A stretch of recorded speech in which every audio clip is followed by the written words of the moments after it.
xilli maalinimadii shalay qaramada midoobay ay soo saartay warbixin ay ku sheegtay in Soomaaliya ay ka jirto cunno yari aad u baahsan oo ay sheegtay qaramada midoobay inay ka dhalatay abaaro ka jira Soomaaliya iyo roobabkii oo sanadkani yaraaday ayaa TV-gan caalamiga ee Universal maanta gaaray deegaano iyo tuulooyin hoos yimaada degmooyinka Jowhar iyo Mahaday iyo dhulbeereed ku xeeran jiinka webiga Shabeelle oo sanadkani ay saameyn wadajir ah ku yeesheen fatahaado uu sameeyay webiga Shabeelle iyo roobabka oo sanadkani aad u yaraa. Cabdi Aadan Ibrahim waxa uu ka mid yahay dadka beeralayda ah ee ku nool degmada Jowhar waxa uuna TV-ga Universal xilli uu maanta ku booqday beertiisa u sheegay in xilli roobaadkani ay isugu darsameen fatahaado iyo roobabka oo aad u yaraa.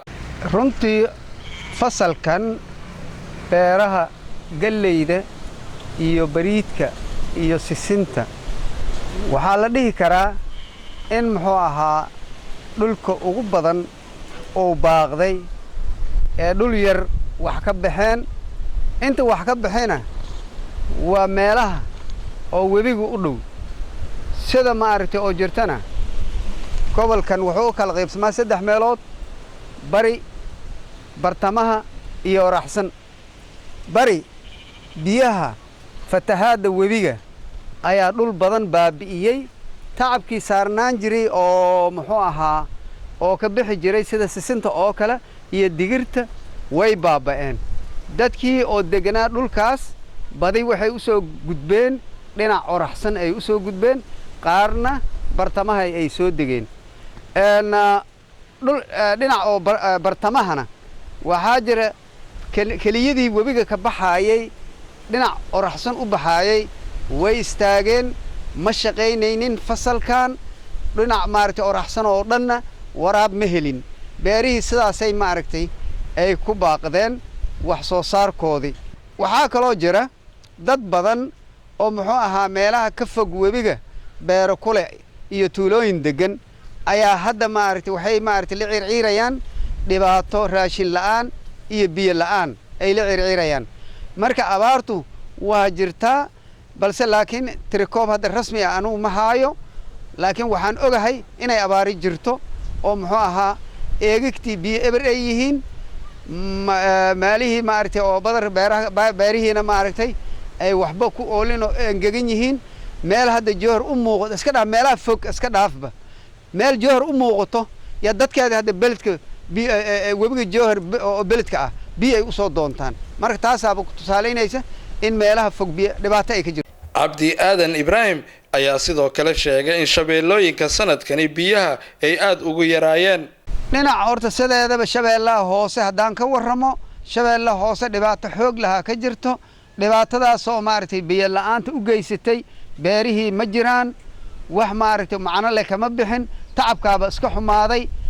muxuu ahaa beeraha shabeellaha hoose maba lagu xisaabtami karo waa meesha kaliya waagii horena waxay ahaan jirtay oo lagu xisaabtamo wax soo saarkeedii oo maaragtay ilaa meel walba wixii ka soo go meel walba la geeyo meesha kaliya hadda lagu xisaabtamayo waxa waaye inta yar oo balcad ka soo bilaawto intana ilaa Mahaday ah yaa la leeyahay webiga maaragtay ama maaragtay biyihiisi la isticmaali karaa sababtoo inta u dhaxaysa Afgooy iyo balcad inta u dhaxayso waa motor dhul biyaha hoos ay jiraan mar walba haddii inkastoo webiga biyo oo keeno biyihiisi mar walba hoos ay jiraan motor waaye marka dadka tabarta yar leh maba adeegsan karaan motor ma adeegsan karaan marka sidaa awgeedii beeraha wax ka baxay oo dhinacaas balcad haddii la fiiriyo aad bay u yar yihiin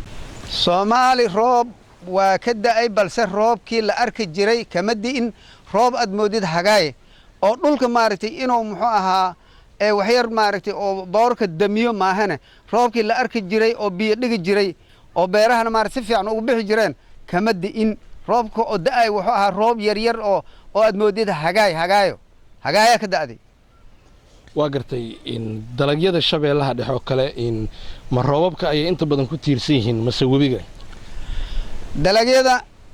dhulka oo bartamaha deegaanada bartamaha waxay ku tiirsan yihiin webiga deegaanada bari iyo oraxsan ana roobkay ku tiirsan yihiin marka deegaanadaas ayaga ah roob maba helin baaba dhihi karaa marka xoogaa galley la abuuray galleydii laakiin xoogaa maaragtay caafimaadkeed waa iska fiicanaa laakiin waxa saas u tiro badno oo la sheegi kara maaha sababtoo ah tuulooyinka badanaaba tuulooyin qaar biyaa xiray sida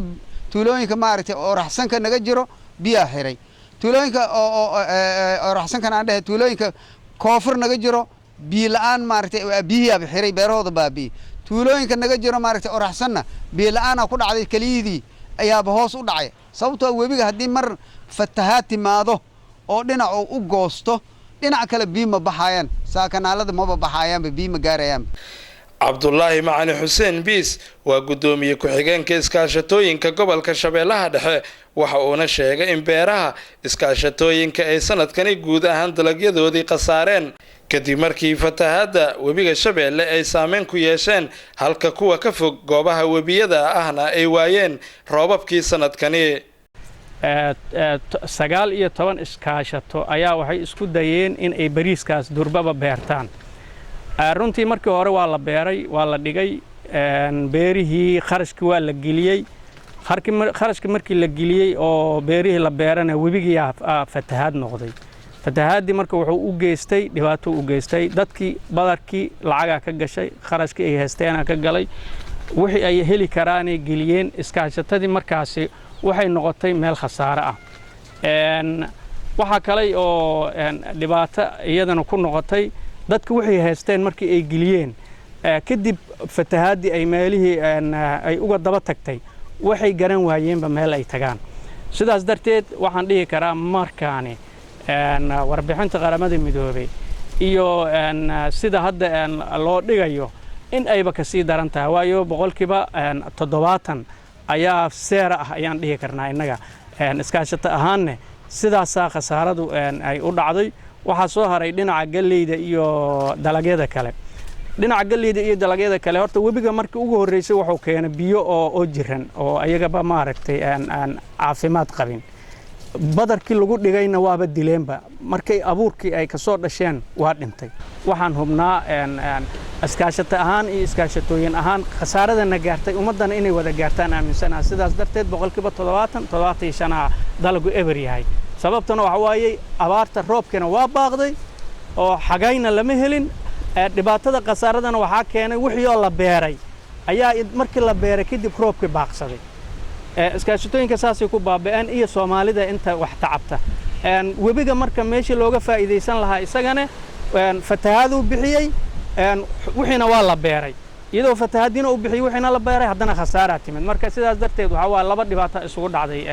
guud ahaan Soomaaliya gaar ahaan gobolka Shabeellaha warbixintani ay soo saartay qaramada midoobay ayaa ku soo beegmayso xilli horaantii sanadkan aan ku guda jirno webiga Shabeelle guud ahaan uu biyo gursaday waxaana dadka beeralayda ah iyo waliba dadka yaqaan arrimaha beeraha ay sheegayaan in webiga biyo gursashadii uu biyo gursaday ay saameyn ku yeelatay beerihii labada Shabeelle iyo Hiiraan waxaana warbixinta qaramada midoobay ay dadka beeralayda ah ay sheegeen iminka inay jiraan abaaraha qaramada midoobay ay sheegtay